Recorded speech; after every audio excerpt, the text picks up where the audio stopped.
조용필 씨의 전 매니저였던 최동기 씨가 한 말인데요. 조용필이 과거에 사집을 발매 후에 한창 바쁠 때 한 시골의 요양병원 원장에서 전화가 왔다고 합니다. 병원 원장은 자신의 병원에 입원한 14살 지체장애 여자아이가 세상 없이 정신이 그냥 항상 흐리멍텅한데 이 조용필 사집에 수록된 비련이라는 노래만 들으면 갑자기 눈물을 쫙 흘린다는 것입니다.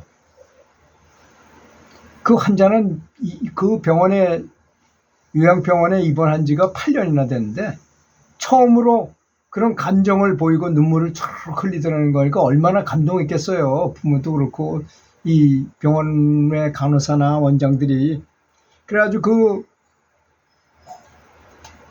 이제 그 얘기를 부모한테 얘기해 줬더니 부모들은 돈이 꽤 있는 사람인가 봐요. 그러니까 부모로부터 돈을 원하는 만큼 줄 테니까 조용필 씨가 직접 와가지고 그 소녀에게 비련을 좀 불러줄 수가 없겠느냐, 이런 문의를 받았다는 것입니다. 그게 어렵다면 병원을 방문해가지고 얼굴이라도 직접 보여주고 가면 좀 안 되겠냐는 부탁이었어요. 당시 조용필이 카바라 무대에서 한 곡 부르면 지금 돈으로 3천, 4천 정도 받을 때였는데 지금으로 보면 뭐 더 많이 올라갔겠죠. 지금 뭐 한 번 가는데 뭐 몇 천만 원씩 받잖아요.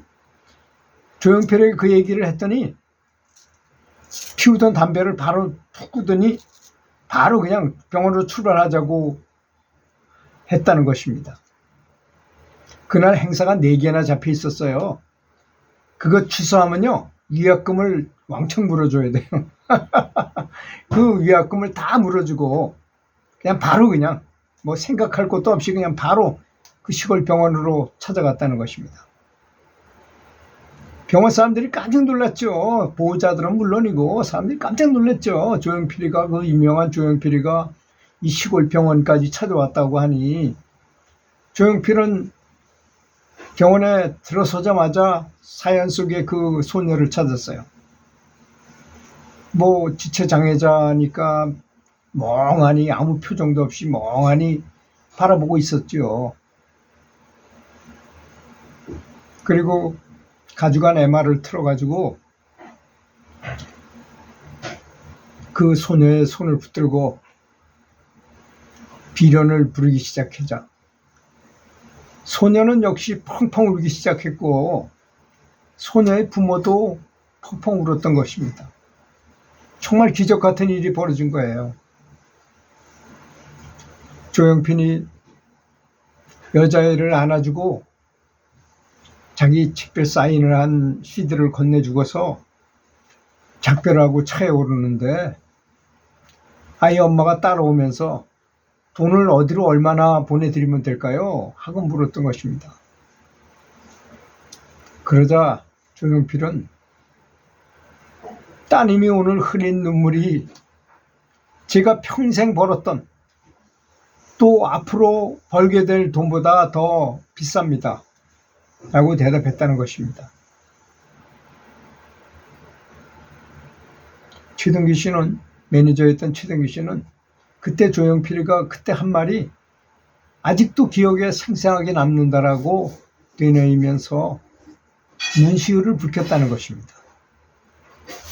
어떤 사람이 변호사를 40년 동안 하다 보니 여러 사람을 만나게 되고 그들의 슬픔과 기쁨을 서로 이렇게 공유하게 되잖아요. 변호사를 하다 보니까. 근데 판사를 찾아갔는데요. 소아마비로서 어려서부터 다리가 불편한, 그런데 머리는 좋고 공부는 잘해가지고 여자 판사가 된 판사가 있었는데요. 명문여고도 졸업하고 서울법대를 졸업하고 고시에 일찍 합격해서 판사가 되었어요. 그래서 그 변호사는 판사가 있는 그 사무실로 찾아가서 재밌게 서로 얘기한 적이 있었는데, 그렇게 이제 아이스 브레이크가 되고 이제 한참 이야기가 무르익어 가니까 그 여자 판사가 솔직하게 얘기하더라는 것입니다. 나에게 다음번에 세상에 다시 태어난다면 청소부가 되더라도 설사 매춘부가 되다 하더라도 내가 정상적으로 걸을 수만 있다면 정말 행복할 것 같다고 심정을 토로하더라는 것입니다.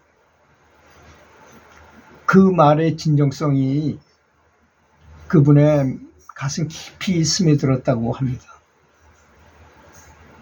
또 이분이 이제 가난하고 험한 삶의 밑바닥에서 밝은 샘물 같은 행복을 퍼올린 사람들을 보기도 많이 했는데요.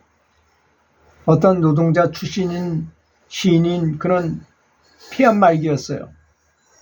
달동네 꼭대기 어두컴한 임대 아파트 방에 혼자 누워있는 그를 찾아갔어요. 세상의 고난이란 고난은 모두 그를 찾아와 있는 듯한 느낌을 주었습니다. 그 주위에는 아무도 없었습니다. 가난과 고독, 또 중병이 들었고 늙음이 그를 감싸고 있었습니다. 고통의 바다인 이 세상의 마지막 파도에 그는 시달리고 있는 것 같았습니다. 그런 그의 입에서 그 현재 상황과는 전혀 다른 엉뚱한 소리가 흘러나왔어요.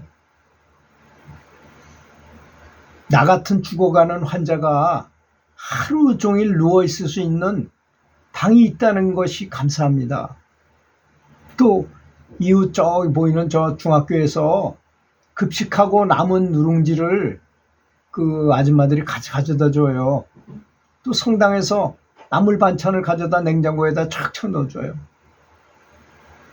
그리고 가끔씩 목욕 봉사하는 분이 털어와서 제대로 움직이도 못하는 나를 참 힘들게 깨끗이 씻어줍니다.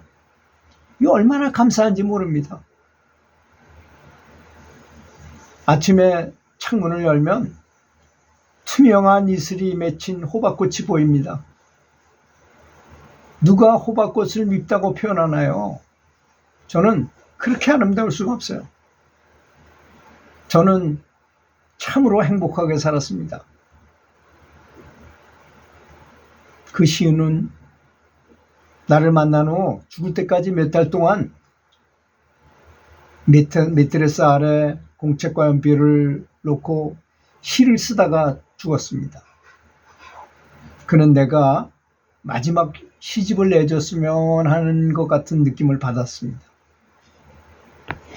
한 어머니가 어린이집 모임에 참석했어요. 그래 어린이집 선생님이 어머니에게 말했어요. 아드님은 너무 산만해가지고요. 단 3분도 앉아있지 못합니다.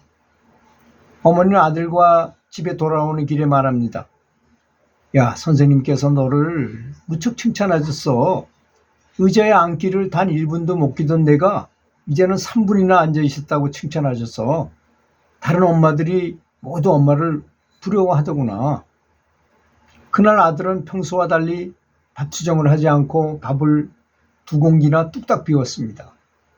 시간이 흘러 아들이 초등학교에 들어갔고 어머니가 학부모회에 참석했을 때 선생님이 말했습니다. 아드님이 성적이 몹시 안 좋아요. 검사를 받아오세요. ADHD가 아닌지. 그 말을 들은 어머니는 눈물이 왈칵 쏟아졌습니다. 하지만 집에 돌아가서 아들에게는 이렇게 말했습니다. 야, 선생님께서 너를 믿고 계시더구나. 넌 결코 머리가 나쁜 학생이 아니라고. 조금만 더 노력하면 이번에 21등 했던 내 짝도 지칠 수 있을 거라고 하셨어. 어머니 말이 끝나자 어두웠던 아들의 표정이 환하게 밝아졌습니다. 훨씬 착하고 의젓해진 듯 했습니다. 아들이 중학교 졸업할 즈음 담임선생님이 말했습니다. 아드님 성적으로는 명문고에 들어가는 것은 어렵겠습니다. 어머니는 교문 앞에서 기다리는 아들과 함께 집으로 돌아가면서 이렇게 말했습니다. 담임선생님께서 너를 무척 자랑스럽게 생각하시더라. 내가 조금만 더 노력하면 명문고에 들어갈 수 있다고 하셨어. 아들은 끝내 명문고에 들어갔고 뛰어난 성적으로 졸업하게 됩니다. 그리고 아들은 명문대학 합격 통지서를 받았습니다. 아들은 대학 입학 허가 도장이 찍힌 우편물을 어머니의 손에 쥐어드리면서 엉엉 울면서 다음같이 말했습니다. 어머니, 제가 똑똑한 아이가 아니라는 건 저도 잘 알아요. 어머니의 격려와 사랑이 오늘의 저를 만드셨다는 것도 저는 알아요. 감사합니다, 어머니. 이 내용이 대한민국 최초 범죄 심리 분석관인 피 교수의 실화였던 것이었습니다. 들어주셔서 감사합니다.